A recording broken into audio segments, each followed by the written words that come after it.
Good afternoon, everyone, and welcome to the May KBQC Learning Forum. Please make sure to put your name and your hospital or facility or agency in the chat so we can keep track of who's attended. We're going to go ahead and get started. I'll turn it over to Tara. Good afternoon, everybody, and happy post-Memorial Day weekend day. Feels like Monday, but it's not. We are really glad that you're joining us. Certainly catching up from the weekend for those of you that were off and or catching up from being on all weekend or on my mind today as we get going. Summer's a busy time. So a couple of housekeeping items before we jump into our phenomenal presentation today. Next slide, please. Yep. So just like Tiffany always reminds us, please write your name and hospital or agency in the chat. We do take attendance as if you're in kindergarten. Really just to give yourself and your hospital and your agency credit for all the hard work and learning that you do.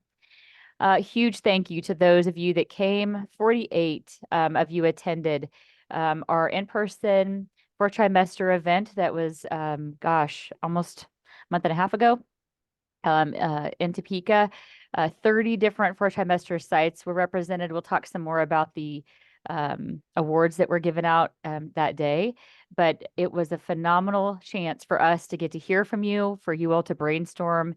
I saw light bulbs going off constantly, virtually and not virtually, but certainly you guys did a great job of fast forwarding your work with 4-trimester that day. For those of you that were not able to attend, Carrie and I have reached out to you via email to set up a follow-up meeting so we can catch you up.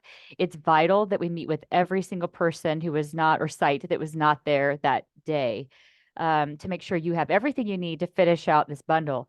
As a reminder to everybody, we will be finishing the 4-trimester bundle at the end of this year, and quite frankly, a little bit before the end of the year so that we can wrap things up, gather the data, and jump in to our next safety bundle as a team. So if you have not heard from Carrie and I, or you need to set up that virtual meeting with us, please reach out to us via email and we will get that going. Next slide. So for those of you that attended and those of you that are just part of the process of 4-trimester and want to know how do we complete more and more sections or portions of the 4-trimester project, that's what this next portion is about. Next slide, please. So lots of questions coming in about the post-birth magnets.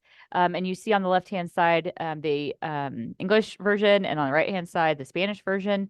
There are lots of other translations of this document available.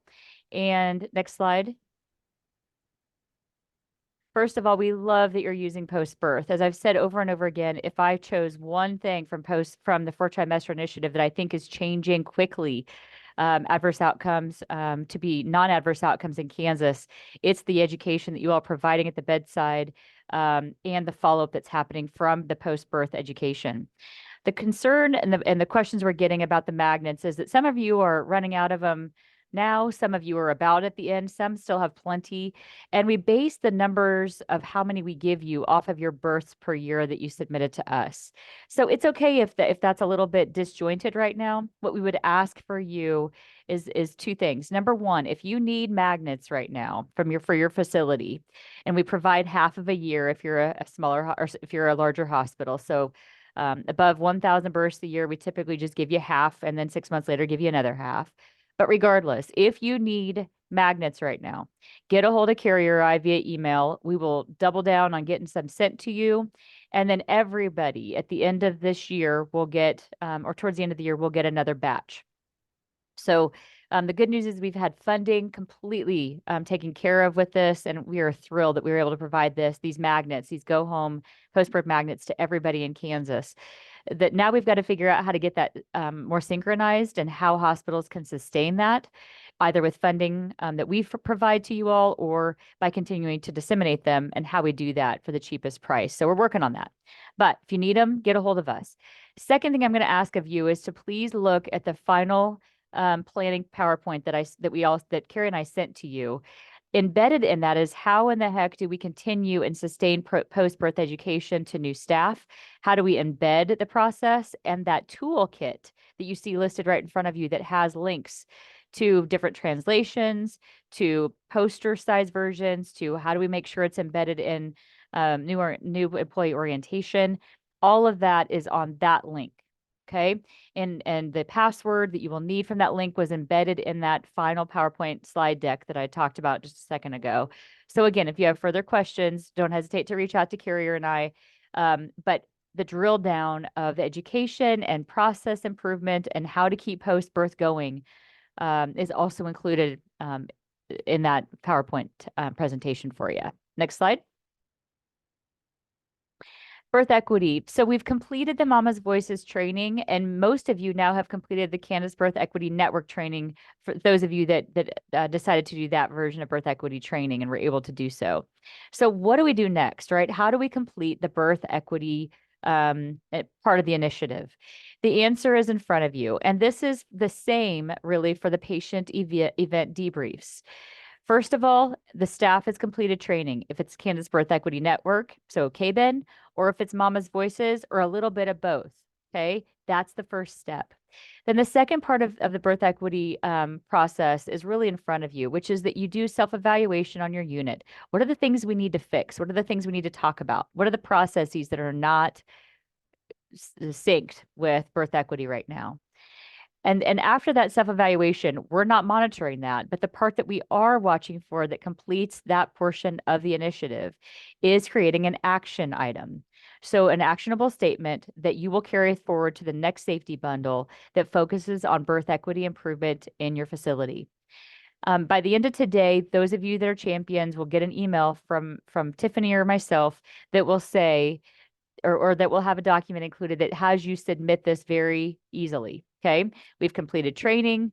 We have an actionable action plan. And this is it, right? And submit it to us.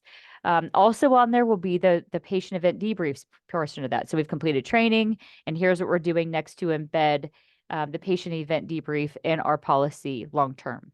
So finish the training, check. Talk amongst yourselves about how you want to move this forward and what best way to do that, and then submit that form if you're the champion back to myself or to Carrie so we can check that portion off, knowing that we're going to continue birth equity certainly into the next bundle as well. Okay, next slide, please. And again, this is just kudos to those of you that have completed training or are completing training. The numbers are probably much higher than this because I know many units are using that conversation and training to then embed or increase training at your own local level meetings. But to date, 90 have completed KBEN training. Awesome, awesome, awesome. And Mama's Voices were at 93. I know it's more than that because I'm still getting rosters back. But kudos again to those of you that have completed that training and are talking about hard things in Kansas to make this better. We shared out the Mama's Voices slide deck and the link to the recording. Remember, champions, that I need you to keep track of who you've trained. And so the roster of who you've trained on Mama's Voices and or the patient debrief needs to be sent back to myself. And again, you get credit for that. We say thank you. And then we know how many have been trained in Kansas, which is a great sign for our state. Okay, next slide. A quick update from our KCC team that's in charge of the maternal mental health portion of our project. Next slide. Again, you will get these slides as a follow-up too. And actually, I don't know that I see Jennifer's on. Jennifer, do you want to pop in here? Right. Jennifer Wise, do you want to pop in and give us an update? There you are. Hey. Sorry, the Zoom is new and it like messed me up for a minute. I didn't know where my buttons were. Thanks, Tara. Yeah, so we have if it has been a few minutes since you've heard from us, we have this new consult line number. This is, we are now integrated with our sister program, which focuses on pediatrics, so 0 to 21 patients. So we have a common line. You can receive consultation from both programs. So psychiatrists that specialize in perinatal mental health, as well as psychiatrists that specialize in pediatric mental health through this same line now. So maybe not as relevant for your birth settings, but definitely if you come across a mama who maybe needs a mental health referral and maybe has a kiddo who also could use some support, the QR code that you have there will take you to a page that you can download a contact card.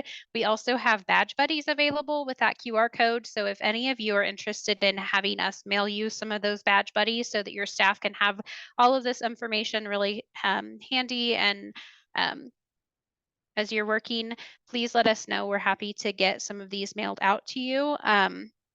It's also, if you want to hand some out to your outpatient clinic, we can have some available for them as well. So please let us know if you're interested in having a lanyard tag with this information on it. But in the meantime, call us, download a contact card and call us for anything that you need related to medication consults, resource and referral support, or if you would like some training and technical assistance. I know we've been working with a few sites over the past few months, but if you have not met with us, um, please let us know a time that you're available and we'll meet with you just to make sure that your screening benchmarks are met for this bundle and help you out with anything else related to implementing screening in your setting that you need some support with. Next slide. Yeah, we also have some standing training opportunities. So these are going to be available really ongoing for the next like 5 years. That's our grant cycle and probably after that as well. We have the Kansas Moms in Mind Consultation Clinic series. This is a didactic and case review session that happens every other month. This is led by our peripartum psychiatrist, Dr. Erin Biter, and Dr. Chetier, who is an OB-GYN with PMHC, so perinatal mental health certification.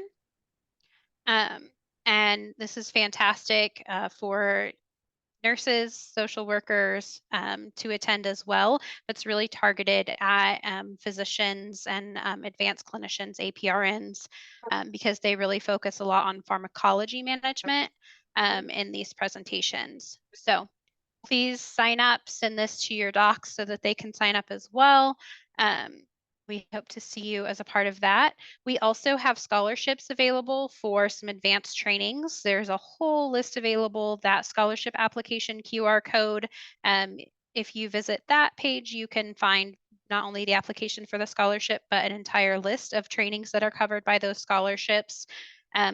That's a really fantastic opportunity. If you or any of your staff or physicians would like to have some advanced training in perinatal mental health, there's a lot of opportunities, a lot of different trainings that are covered as part of that. So please go ahead and forward that along to anybody that you know who would be interested and encourage you all to sign up as well. Let us know if you have any other need for training. That way I can make appointments and stuff. Yeah. And I really.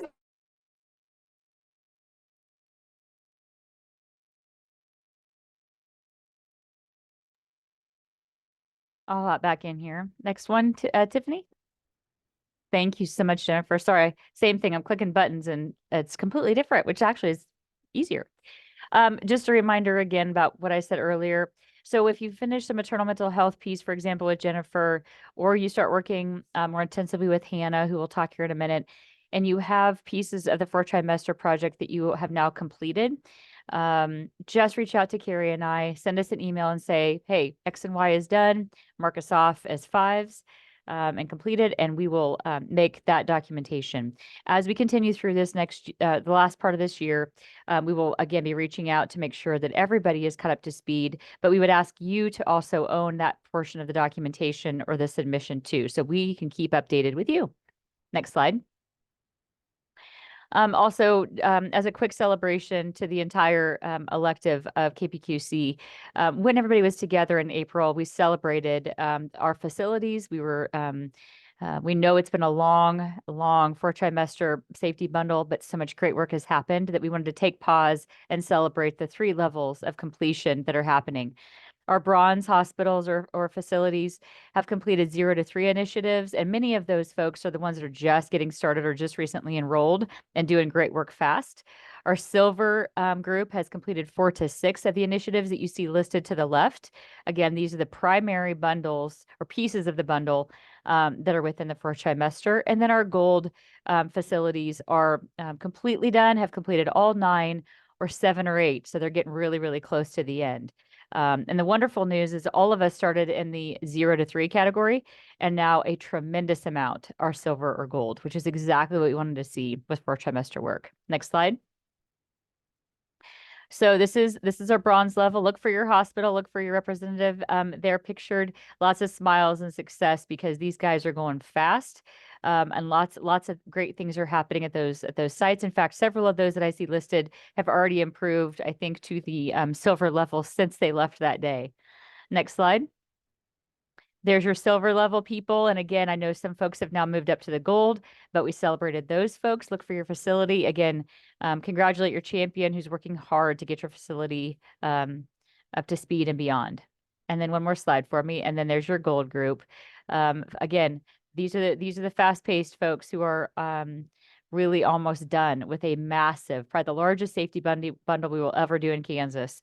And they're doing all the great things to make everything complete. Next slide.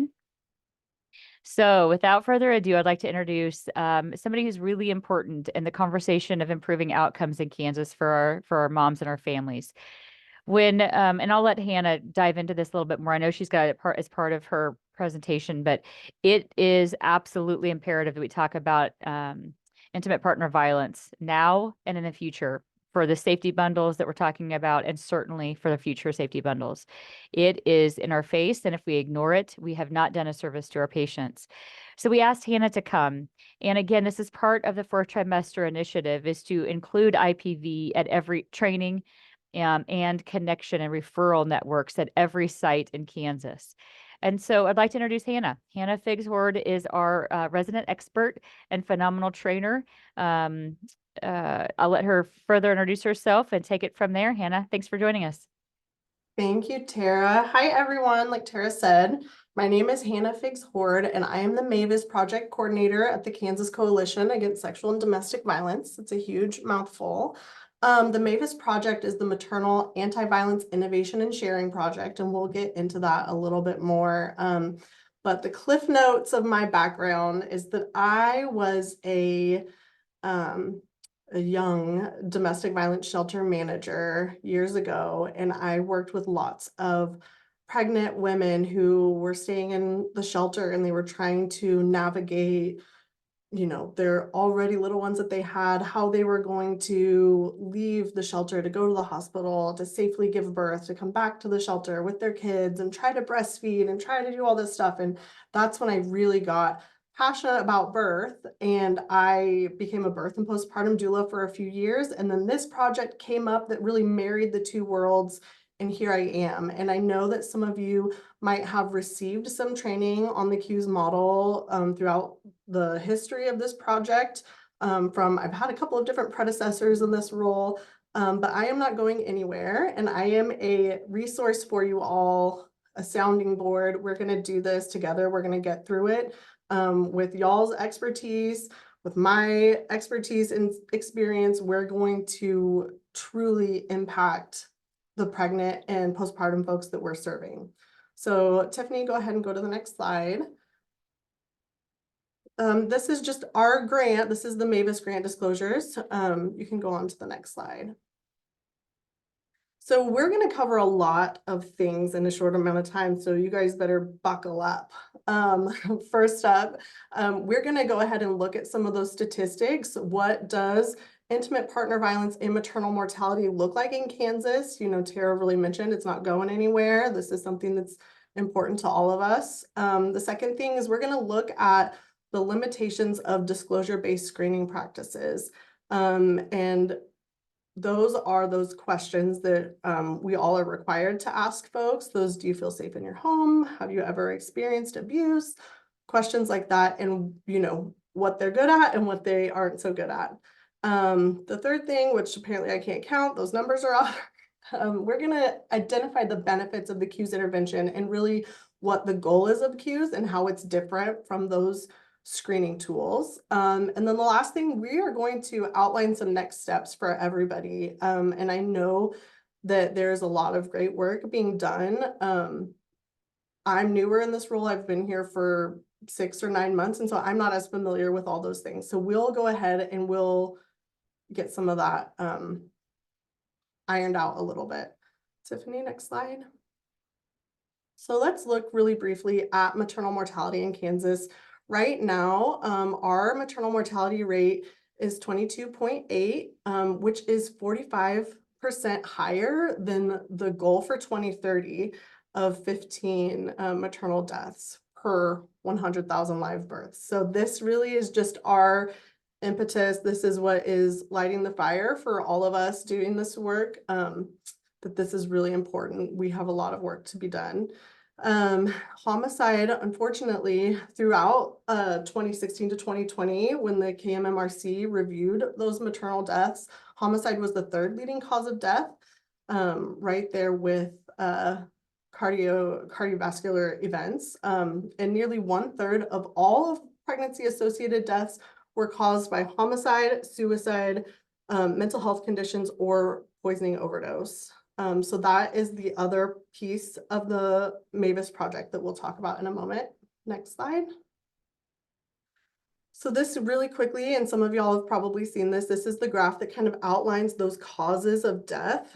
So you have your motor vehicle, you have your cardiovascular conditions, and you have homicide there at the top. And then right behind it, we have suicide, and a couple below that, you have poisoning and overdose. So we know that these issues are interrelated, and we know that they are becoming more of an issue in Kansas. Go ahead, next slide. So looking closely at those homicides, there were 11 between 2016 and 2020, and it counted for 10% of the pregnancy-associated deaths. 6 of those occurred during pregnancy, 4 occurred in that immediate postpartum period between 43 days and 1 year postpartum, and then 1 occurred, sorry, misspoke, 1 occurred within that immediate postpartum period, within 42 days postpartum. And when the relationship was known, the perpetrator was most often a current or former intimate partner. And so that is one of the things that we know about these deaths, is that these homicides are happening as a form of intimate partner violence. Okay, next slide. And unfortunately, the newest statistic as of 2020, you are 35% more likely to be killed when you were pregnant than when you're not pregnant. And in previous years, in 2018 and 2019, that was 16%. And so there's lots of reasons, there's lots of layers of these public health issues that are coming together that are increasing these risks. We know domestic violence surged during COVID. We know that gun violence is increasing. We know that there are more restrictions to reproductive health choices that is increasing stress and leading to more violence during pregnancy and postpartum. Go ahead, next slide. So as you all have seen, the KMMRC made some recommendations about these things. You know, they've reviewed these deaths and they've come forward and they've made some recommendations. The first one is to provide brief interventions and screen for these issues. That's what the FTI project is aiming to do, and increase communication and collaboration among providers, and educate and empower patients. And we're going to talk about how CUES does all 3 of those things. Let's go ahead and next slide. And this is where the other half of the MAVIS project comes in, and we'll talk more about that. Providing cross-training to perinatal care providers, that's you all, as well as intimate partner violence service providers across the state to, you know, increase awareness and understanding of both perinatal mental health and mood disorders and intimate partner violence. and increasing those collaboration and referrals. And our best practice piece of that is going to be MOUs. But before we can establish MOUs, we have to establish a relationship between our FTI sites and the intimate partner violence service providers. Next slide, Tiffany. So that's where the MAVIS project comes in. The MAVIS project is a partnership between lots of different folks listed on the screen there that really is aiming to reduce maternal deaths in Kansas due to homicide and suicide, because we see such an overlap. You know, it's all woven together, these issues, they have the same root causes. So if we're going to impact one of these issues, we're also going to impact the other one. All right, next slide, please. So a little bit about the Kansas Coalition, which is where I'm at. We are a statewide nonprofit that provides accreditation, training, technical assistance to the 25 specific domestic and sexual violence member programs across the state. Next slide, please. So there's an interactive map at that website where you can look at the information for the domestic and sexual violence service providers that are the closest to you in your area. And those are the folks that we're going to be asking y'all to set up relationships with if you don't already have them. And services that these programs provide include safe shelter, counseling, support groups. The list goes on, and they can provide services to children as well as youth. And all of the services at these different programs are free and confidential. And so they can be such a great resource for folks. And it's really important that this is a two-way street, that y'all know that you can reach out to your local member program, but that the member program, if they're seeing someone who is pregnant and is not receiving prenatal care, we know that's a huge risk factor for domestic violence. If someone is coming in and hasn't been receiving prenatal care, that's a risk factor that they are experiencing some form of violence, but that those people then have a relationship with you and they can get folks connected with birth facilities. Right, next slide. So let's just start at the beginning. What is domestic violence? Domestic violence, really, when it comes down to it, it is a pattern of control and of tactics used to gain and maintain power and control. And we know that those things can be physical abuse, sexual abuse, emotional abuse, and there's different means that that is accomplished. But it's not just a one-time incident. Domestic violence is about a pattern, and it really, those different tactics, those things that happen in that relationship are about gaining and maintaining control over that person. Next slide, please. And you'll hear people say intimate partner violence and domestic violence. So what is the difference? A lot of times people use the words interchangeably, but intimate partner violence is more specific. It is defining domestic violence that occurs between intimate partners. Statutorily, domestic violence is a broad term that includes other forms of relationships that can cohabitate. So even a roommate could technically be, you know, if one roommate is perpetrating violence against another one, that can be defined as domestic violence. Whereas intimate partner violence, a lot of the research, a lot of the literature will say intimate partner violence, and that is why, because we are looking specifically at that domestic violence that happens within an intimate partner relationship. And then I just wanted to elevate that this includes illegal and legal behaviors and tactics, right? Because there are things that people do in relationships that are not breaking the law, but they know that they are inflicting some kind of coercion or control in the way that they talk to you, the way that they talk to their partner, the way that they express themselves, that is legal. Technically, it's not breaking the law, but it is a form of intimate partner violence. All right, next slide, please. So quickly, we'll just look at domestic violence in Kansas. The most recent statistics, one domestic violence incident is reported every 23 minutes. One arrest happens every 46 minutes, and one domestic violence murder is reported every 10 days. And the thing about these statistics is it seems alarming how much it's happening, but also we know that this is only about 30% of what is happening, because this is only the incidents that are reported to law enforcement. And we know that there are lots and lots of reasons why people don't report every single incident of domestic violence to law enforcement. Go ahead, next slide. So what are the health implications of intimate partner violence and sexual violence? If anybody would like to throw any thoughts in the chat, you are welcome to do that at this time. There are lots of them and we'll get into it. Let's just go ahead and do the next slide. So, you know, these are straight from the CDC. These are the big implications of somebody who has experienced either domestic intimate partner violence or sexual violence. You're 70% more likely to experience a stroke in your life. You are 80% more likely to have heart disease. So these are real physical impacts of violence. And we know that those impacts happen even if it's emotional abuse that someone is experiencing. Even if you are experiencing no physical abuse, you're just experiencing put downs, control of who you see and what you do, those kinds of things, you still have these physical impacts. You can have these physical impacts. Next slide. So let's dive in a little deeper. Let's look at pregnancy and intimate partner violence explicitly.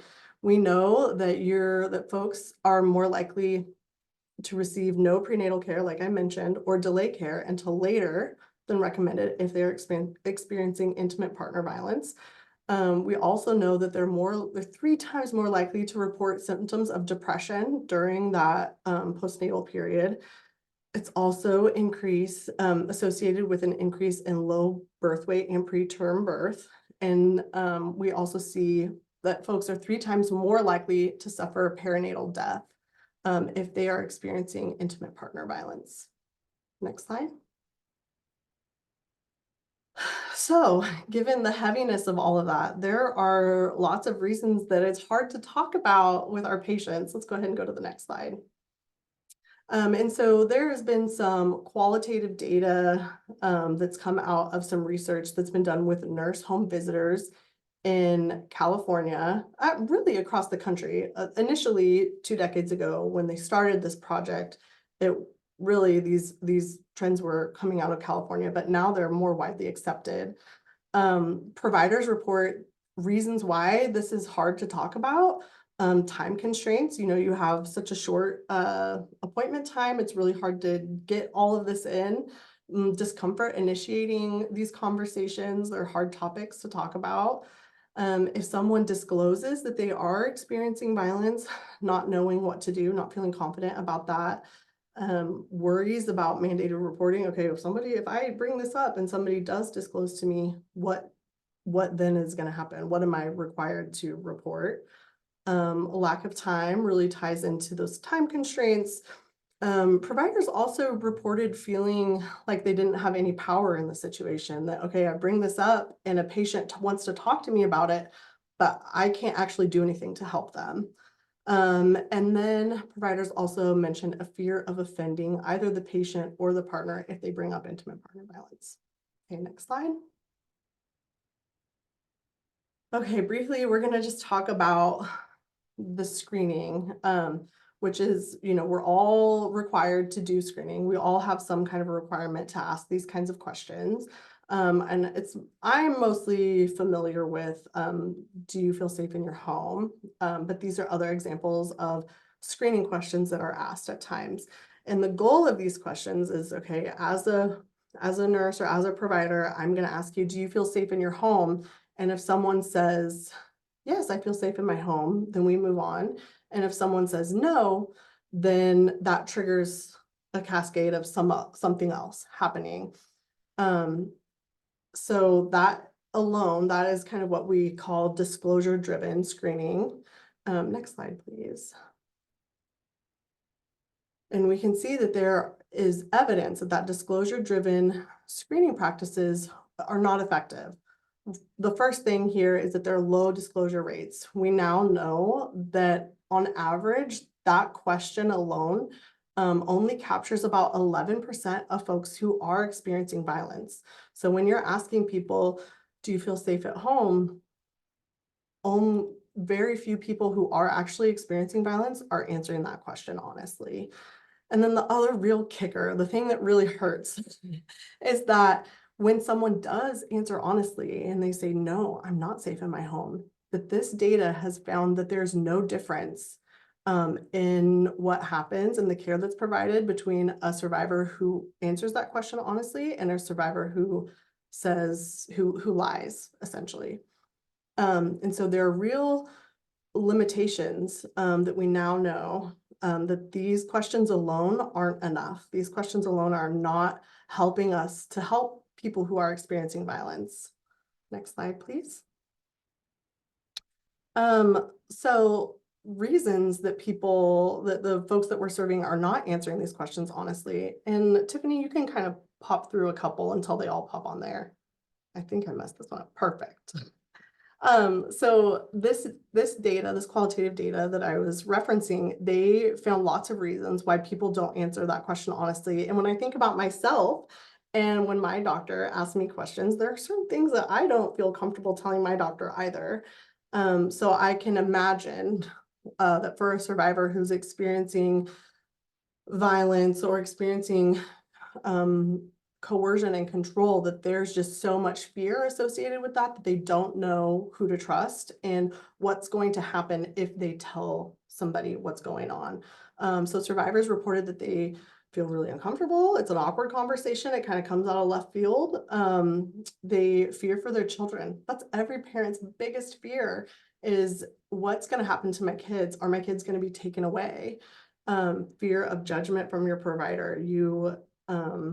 Survivors have reported that they feel like their provider will look at them differently or they won't respect them as much. Fear of not receiving adequate support. So if I tell you, so what? So what's going to happen? Religious beliefs, those play a big role, especially in Kansas. I'm sure y'all have seen that, where people really struggle with, what does that mean for me in my relationship with my religion if I tell you that I'm experiencing violence? Language barriers, we see that quite a bit. Those concerns about mandated reporting, which I referenced earlier, and concerns about privacy. Next slide, please. And this is what that research found from survivors, what they really want. They want to make their own decisions. They want to be in the driver's seat. They want to be able to make their own decisions and feel confident in the process. Second, survivors want their experiences to be validated without judgment. They want you, if they disclose something to you, they just want you to hear them. You don't have to give an opinion or express judgment. And then they want their providers to be informed about the complexity of domestic violence. They also want providers to know about the impacts of trauma on health and the long-term nature of violence, that leaving alone doesn't make the violence stop. If you are in a relationship that is experiencing that manipulation, that control, especially if you have kids, that will continue for as long, I hate to break it to you, it will continue for as long as you're in a relationship with that person, even if that relationship changes to a co-parenting relationship, etc. It's long-term. And then the intersection with accessing other needs. Folks who are experiencing intimate partner violence, they might need a variety of services to help get their needs met, because intimate partner violence touches every part of a person's life. It can impact your economic security. It can impact your your access to food, shelter. It impacts every part of a person's life. So it makes sense that folks who are experiencing intimate partner violence might also have other needs as well. Next slide, please. Oh man, so what do we do about it? It's really, it's very heavy when we get to this point. There's a lot of wrong and a lot of things that aren't working, and what do we do? This is where CUES comes in. CUES is an evidence-based intervention that is designed to address intimate partner violence, specifically in healthcare settings. And it is straightforward and it makes so much sense. So the CUES acronym, we're not going to dive into so much of how to do CUES today, but we're going to dive into why CUES is important. But the acronym stands for confidentiality, universal education and empowerment, and support. So it's very straightforward, very simple in that way. Next slide. So how is CUES different? What is CUES? How is it different? CUES is a tool that you do with all of your patients. We aren't waiting for a disclosure to share information about the health impacts of trauma and intimate partner violence. Every patient gets this information. And it's quick and easy, and it's very empowering, not just to the client, but to people who are working with patients, who see the red flags, who see, you know, the shifting eyes, who can just, you pick up that someone is not telling you everything. It feels empowering for you to be able to do something, to feel like you were able to do something. CUES is the answer to that. With CUES, disclosure is not the goal.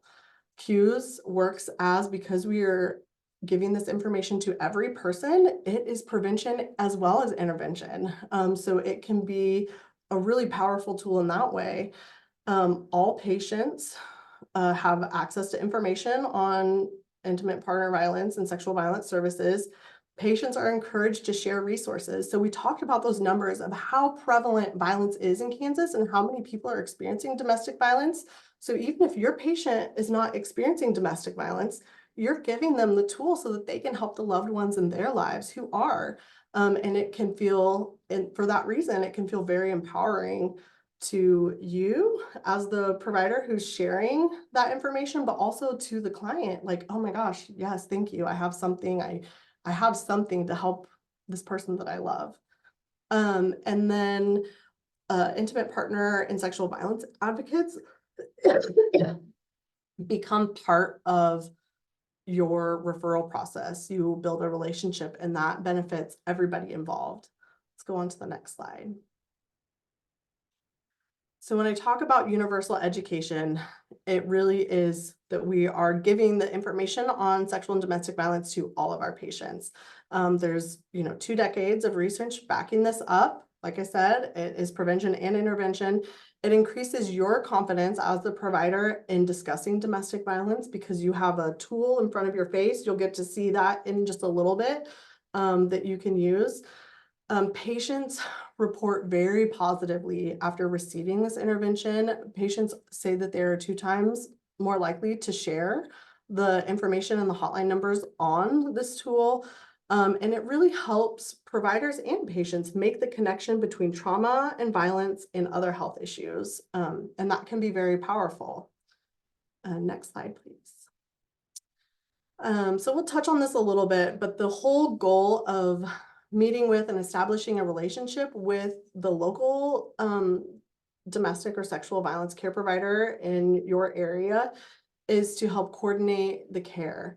By having a relationship with them, you're able to give warm referrals, which we know from research that increases the likelihood of actually utilizing that referral by, I don't have the actual percentage on there, but by a lot. So when you're able to say, thank you so much for telling me that this is what you're experiencing, I know the folks over at Options, and these are the services that they can provide to you. Do you think you want to call them? That makes a big difference than just saying, that there is this option available. When you have a relationship and you know what kind of services they provide, it can be a game changer.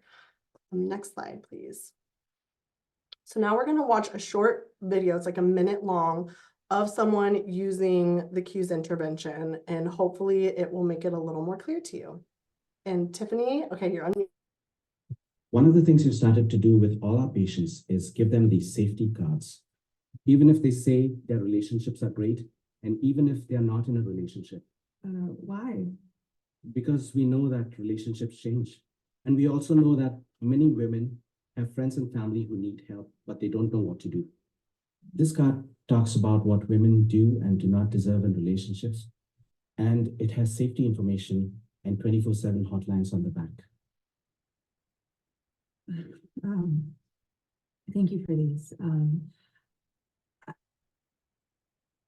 my sister.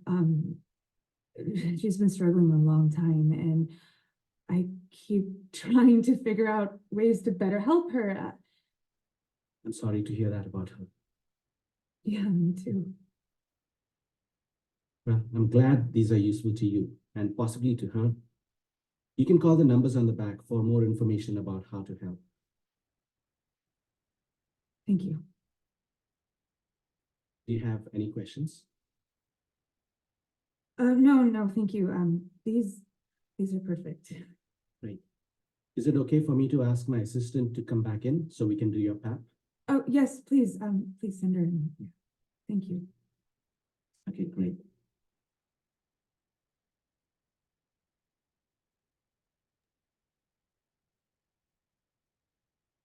Okay, you can go to the next slide.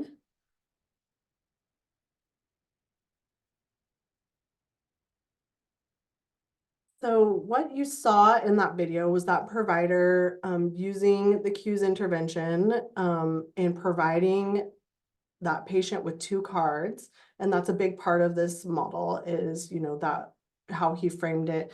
We give all of our patients 2 cards, one so that you could use it if you need to, and one so that you could share it with somebody else. And that alone, when they were working on authoring this intervention, when they made that change, they saw the utilization of the resources on the card skyrocket. And when we meet to talk more about the CUES intervention, you'll see why. So there are categories of these safety cards for all kinds of healthcare settings, depending on your specific population and what you're serving. There are some really great ones for pregnant and postpartum folks that most of y'all will likely use. And we will look at those all when we do in-depth CUES training. But that is what he used in those videos. And these are the types of cards that are available. Next slide. Okay, so here, we've talked about a lot of stuff in the last 25 minutes and a lot of hard stuff. So there's stuff that is happening in the state and in the world. There's a lot of violence, and there's, things that we're trying to do to help. We're screening for domestic violence, and we're trying, and we know that it's just not quite enough. So what are we going to do? What is Kansas going to do? What is, with this AIM bundle, with our FTI project, what are we doing about that? So really, these are the next steps for y'all on this call. Champions of the facilities, send me an email, and we are going to set up a time to just chat about what's working, what's not working, what you're currently doing, what kind of supports that you need. We'll talk about your training needs because it is part of this project that everyone will receive training on CUES. And so we'll figure out how best to do that. And I have different options, and we'll dive into that when we meet. And then the second thing there is to actually implement this training for your staff. Like I said, there's different formats of training, and we'll make it work. We'll come up with something. And then that third piece there is to ultimately establish a relationship with your local KCSDV member program. The ultimate goal is to establish an MOU, which just is a memorandum of understanding. And that means that if you as the champion one day aren't there anymore, that it's documented somewhere what that process looks like, what that relationship looks like, and how it works.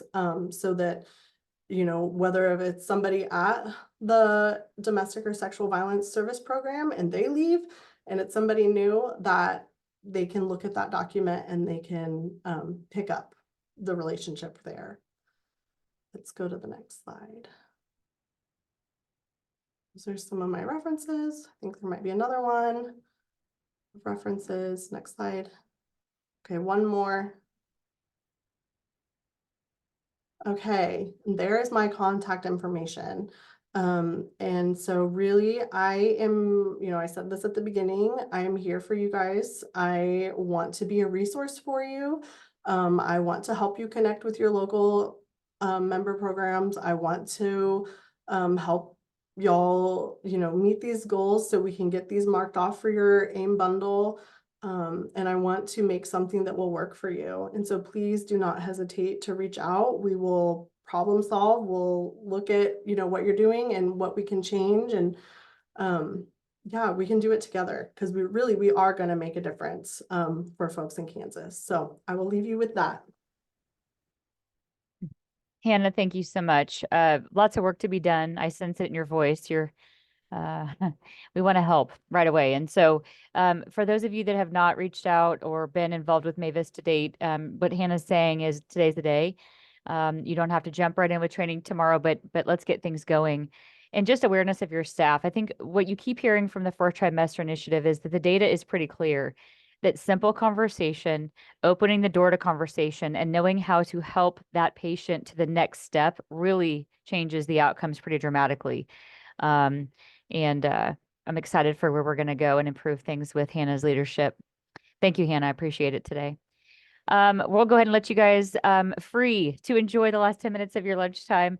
Really looking forward to another great learning forum next month, which will be led, I'm making up words now, led by Dr. Kara Busenhart, who is a very important part of our leadership team and advisory board for the KPQC. Also is teaching new and upcoming midwifery students, nurse practitioner students, et cetera, about family planning. And as she and I were talking about this topic months ago, I thought, there it is.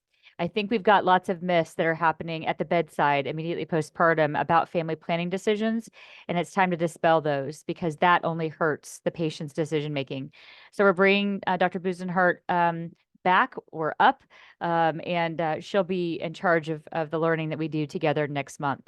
If you have any questions, if you have any further interests that were spurred by today's learning forum, reach out to Carrie, Tiffany, Jill, Hannah, any of us, and we will jump right back in. You guys have a great day.